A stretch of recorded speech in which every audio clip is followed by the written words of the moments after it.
부자 되는 맥스TV의 맥스데디입니다. 제가 오늘 말씀드릴 내용은 제가 어떻게 강남에 신축 아파트를 구입을 하게 할 수 있게 되었고 어떤 경유로 지금까지 왔는지에 대해서 간단하게 설명드리고자 합니다. 타이틀에서 보셨듯이 초기 자금은 한 2억 정도, 2억 조금 넘게 들어갔었죠. 2억 정도 들어갔고 현재 시세는 한 27억 정도 하는 걸로 알고 있습니다. 아직 호가 위주이기 때문에 실제 거래가 일어나거나 그러진 않지만 단순히 호가 위주로 봤을 때 27억까지 지금 불려지고 27억, 28억까지 불려지고 있는 중이어서 우선은 타이틀을 그렇게 썼고요. 제가 처음에 강남의 개포 3단지, 지금의 DH 아너힐스죠. 개포 3단지를 2011년에 11평짜리를 아파트를 구입을 했었습니다.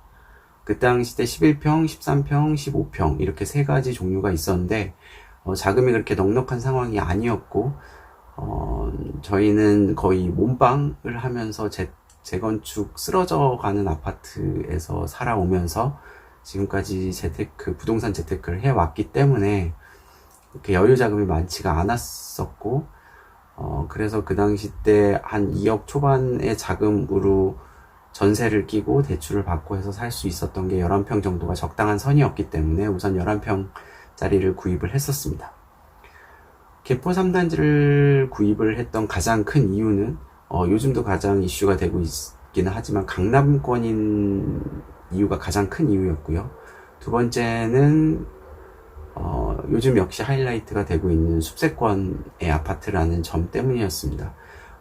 대치동이나 도곡동 완전 강남권으로 들어가기에는 저희가 금수저가 아닌 이상 사는데 좀 비교당하고 이런 우려들 때문에 조금 떨어진 곳에 살고 싶었고 개포동은 조금 떨어져 있으면서도 오히려 산과 더 붙어 있고 바로 옆에 공원도 있고 굉장히 환경이 좋다라고 생각을 했고 만약에 개포 1, 2, 3, 4단지 그 옆에까지 쭉 개발이 된다라고 하면 강남권 지금의 도곡동, 대치동 쪽을 어느 정도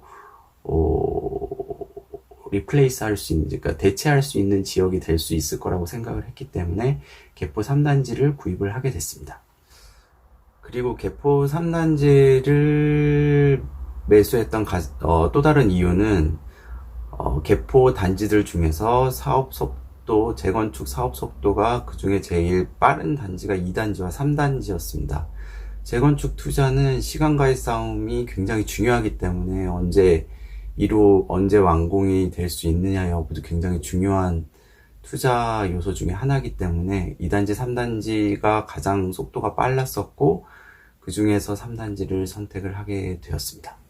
강남권이 가장 좋은 이유는 물론 교육, 대치동, 도곡동에 가깝다는 이유 때문에 교육적인 면에서 굉장히 선택지가 넓어진다는, 그러니까 교육 면에서 굉장히 좋은 입지를 가지고 있다라는 것도 있지만 직주 근접, 강남권에 직장이 굉장히 많이 있기 때문에 그리고 더 많이 들어올 거라고 예상을 했기 때문에 직주 근접성을 봤을 때 베드타운으로서 굉장히 좋은 지역이라고 생각을 했습니다.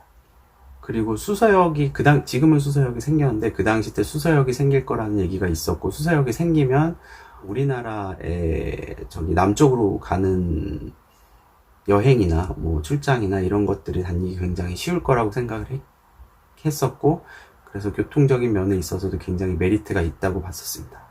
그리고 근처에 삼성 서울병원도 있고 큰 병원들이, 그러니까 분당에도 분당 서울대병원도 있고 그렇게 멀지 않은 곳에 큰 병원들이 많이 있다는 것도 굉장히 큰 요인 중에 하나였습니다. 그리고 막상 구입을 하고 나서 이후의 일이긴 했지만 개발이 되면서 행운이었었죠. 덤으로 얻은 것들도 있었습니다. 현대건설이 그동안에 힐 스테이트라는 타이틀에 추가적으로 고급 브랜드를 만들었고 프리미엄 브랜드를 만들었죠. 그 타이틀을 처음 적용하는 아파트가 됐었고 제가 알고 있기로는 첫 타이틀을 쓰게 되는 아파트다 보니 굉장히 다른 아파트보다는 상대적으로 많은 투자가 들어간 걸로 알고 있습니다. 역대급 커뮤니티 시설도 만들어지고 안에 내부의 조경이라든가 자재라든가 굉장히 좋은 걸로만 써서 아파트를 만들었다고 합니다. 그런 거는 상대적으로 들어간 돈 대비로 얻을 수 있었던 혜택이 아니었나 싶습니다. 그리고 추가로 양재대로가 지하화되고 대모산으로 연결되는 에코브릿지가 생기고 이런 것들은 좀 추가적으로 얻은 혜택이었습니다. 이런 추가적으로 얻은 혜택도 주변에 어느 정도 사는 친구들을 보거나 아니면 개발되는 기사들을 보거나 하면은 서울 도심 지역에 이제 더 이상 개발할 수 있는 택지들이 많지가 않은 상황에서 재건축 연한이 돌아오는 아파트들이 많은데 전체적으로 다 하긴 어렵고 저층 위주로 개발이 된다고 봤을 때 반포보다는 저는 개인적으로 개포가 더 좋았기 때문에 개포에 투자를 했고, 만약에 그 당시 때 반포에 투자를 했다고 하면 더 많은 돈을 벌었겠죠. 하지만 저는 개포에 투자한 거를 만족을 하고 있고요. 그런 흐름들을 봤을 때 개포 쪽으로 투자가 몰릴 거고, 어느 정도 부유한 사람들이 모이고 힘 있는 사람들이 만약에 모일 수 있게 된다라고 하면 주변의 여건들이나 기타 등등의 혜택들이 추가적으로 더 따라 붙을 수도 있다라는 생각을 또 했었습니다. 예, 그랬기 때문에 지금 좀 어느 정도 성공적인 투자를 할 수 있었던 것 같습니다. 그러고 나서 2011년에 구입을 했었고요. 2011년에 한 2억 초반의 자금을 가지고 6억대 중반 정도의 매매가로 아파트를 구입을 했고, 하지만 그 후에 1, 2년 정도 지나고 났을 때는 오히려 가격이 좀 더 빠져서 5억대 한 초중반까지도 가격이 빠졌었고요. 그때 물론 속은 쓰리긴 했지만 아까 말씀드렸던 그런 이유들 때문에 제가 직접 가서 살 거라고 생각을 했었기 때문에, 살아도 굉장히 좋은 곳이라고 생각을 했기 때문에 속은 좀 쓰리긴 했지만 존버죠. 주식에 있어서 존버 그렇게 좋은 말은 아니지만 마음을 편안하게 가지고 계속 들고 있었습니다. 그러고 나서 이제 재건축이 결정이 되고 진행이 되면서 동호수 추첨을 진행을 하게 됐고, 저희는 11평이었기 때문에 최대한 좀 작은 평수를 보거나 한 33평 정도, 31평 정도를 보려고 좀 처음엔 생각을 했었습니다. 근데 아파트가 만들어지는 계획이라든가 이런 진행 상황을 보니까 38평부터 프리미엄으로 인정을 받으면서 지금 역대급 커뮤니티 시설이라고 할 수 있는 곳의 위쪽에 큰 평수들 위주가 들어가고 38평이 한동에 몰리게 되는데, 그게 바로 커뮤니티랑 연결이 되는 위치에 있었습니다. 그리고 그 38평 이하짜리의 평형들은 도로에 근접해 있는 동들이 대부분이었고요. 대로에 근접하게 되면은 소음이라든가 조망권에 이슈가 있을 수 있습니다. 그래서 저는 돈을 조금 더 들이더라도 커뮤니티와의 근접성, 그리고 단지 내에서의 위치, 그리고 그러니까 고급 평형이라는 이미지를 가져갈 수 있다라는 것 때문에 조금 무리를 해서 38평을 신청을 했고, 그 당시 때까지만 해도 아예 작은 평수나 아니면 좀 큰 평수, 대형 평수가 인기가 많았었기 때문에 상대적으로 38평은 크게 신경을 쓰지 않았었습니다, 사람들이.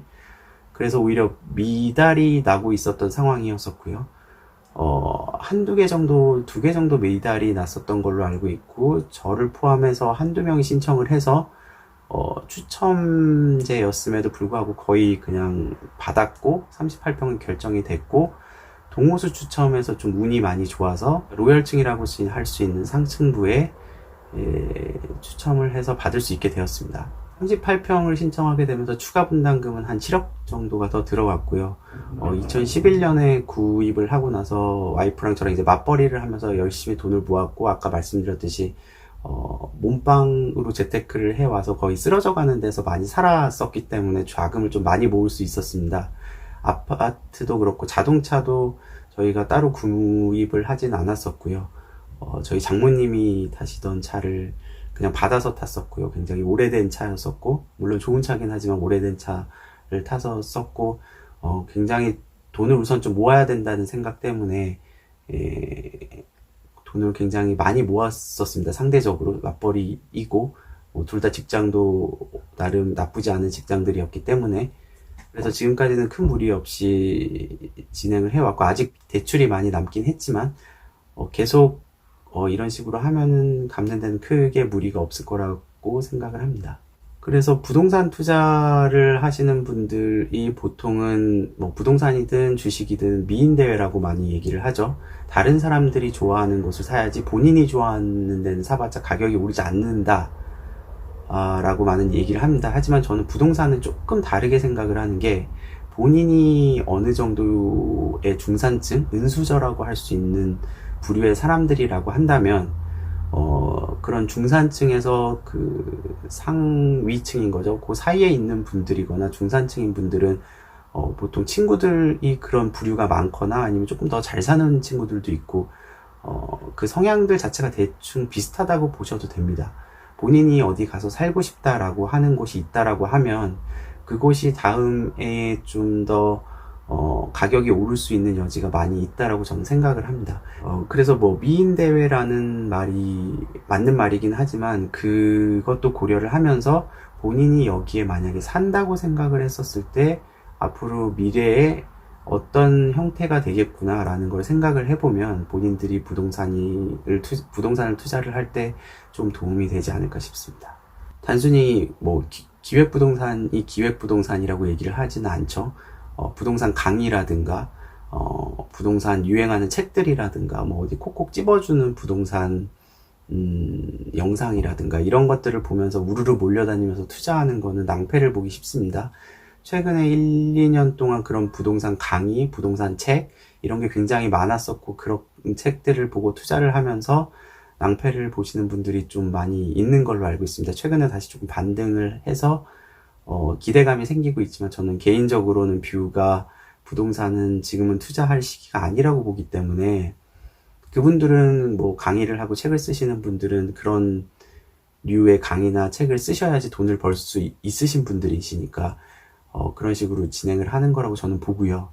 당분간은 부동산은 저는 투자는 조금 자제를 해야 되지 않는 시기인가라고 생각을 하기 때문에 이 다음 영상에서도 말씀을 드리겠지만, 그동안에 흘러온 방향이라든가 아니면은 전체적인 뭐 기본 개념이라든가 경험을 좀 쌓아나가는데 집중을 하시는 게 좋지 않을까 싶습니다. 주식 승률에 대한 얼마 전에 기사를 하나 본 것 같은데, 어떤 유명한 주식의 대가가 한 얘기였던 것 같아요. 주식을 투자하자마자 1초 후에는 승률이 50대 50이라고 합니다. 50%인 거죠. 하지만 1년이 넘어가면서 2년, 3년이 되면 승률이 거의 평균적으로 7, 80%까지 올라간다고 합니다. 근데 뭐 주식 해보신 분들은 많이 아시겠지만 잘 그렇게 못하게 되죠. 그래서 빨리 팔게 되거나 그러면 팔고 나면 또 올라가고 이런 경우가 많이 있는데, 저는 부동산도 비슷하다라고 봅니다.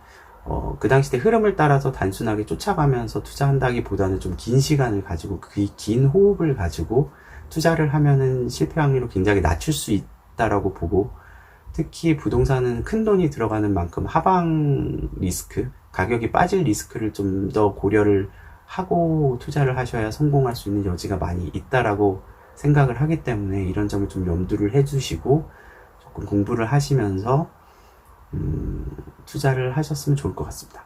워렌 버핏도 이러한 투자로서 굉장히 성공한 투자 대가이고요. 제가 개인적으로 좋아하는 투자자이기도 하고요. 그래서 투자를 하시고 가격 변동에 따라서 일희일비 하지 마시고 조금 긴 시간을 가지고 투자를 하시면 최소한 실패하지 않는 투자는 하실 수 있지 않으실까 생각합니다. 그러면 지금은 투자를 어떻게 해야 되냐? 라고 물으실 분들이 많이 있을 것 같습니다. 뭐 강남에 투자하는 시기가 굉장히 좋았던 거 아니냐, 그런 흐름이 계속 될 거냐, 운이 좋았던 거 아니냐, 이렇게 얘기하시는 분들이 많으실 것 같은데, 그건 이제 차차 제가 조금씩 제가 아는 선에서 어느 정도 도움이 될 수 있는 영상들을 만들어 올릴 예정이고요. 개인적으로 봤을 때 지금은 그렇게 투자를 할 만한 시기는 아니라고 생각을 합니다. 우선은 공부를 좀 하면서 지금도 물론 투자를 할 수 있는 물건들은 많이 있습니다. 하지만 지금은 조금 자제를 하면서 안전자산 쪽으로 투자를 해야 될 시기이고요. 그 전까지 좀 공부를 하면서 조금 작은 것들 위주로 경험을 쌓아보고 그러는 게 좀 좋을 것 같습니다. 그리고 지금부터 만약에 공부를 하신다라고 하면 저는 경매나 공매를 좀 추천드리고 싶은 게, 조만간 위기가 한 번 더 올 가능성이 높다라고 생각하는 사람이기 때문에 그렇게 되면 이제 경매나 공매로 나오는 물건들이 많게 되고 그러면 조금 더 저렴하게 좋은 물건들을 사실 수 있는 기회가 조만간 올 거라고 생각을 하고 있습니다. 그리고 이 다음 회에서 얘기를 하겠지만 아까 말씀드렸듯이 중장기적 투자를 보신다라고 하면 GTX A 노선 그리고 서울 문상고속도로 주변의 땅들 위주로 좀 투자 공부를 해보시는 게 어떠실까라는 생각을 하고 있습니다. 최근에 또 농지연금이라는 제도를 보면서 공부를 좀 했었는데 굉장히 이 노후에 도움이 될 수 있는 훌륭한 재테크 수단이라고 저는 생각을 하기 때문에 농지연금에 대해서도 나중에 한번 정리를 해서 말씀드리도록 하겠습니다. 감사합니다. 부자되는 맥스TV의 맥스데디였습니다. Alright, alright, alright.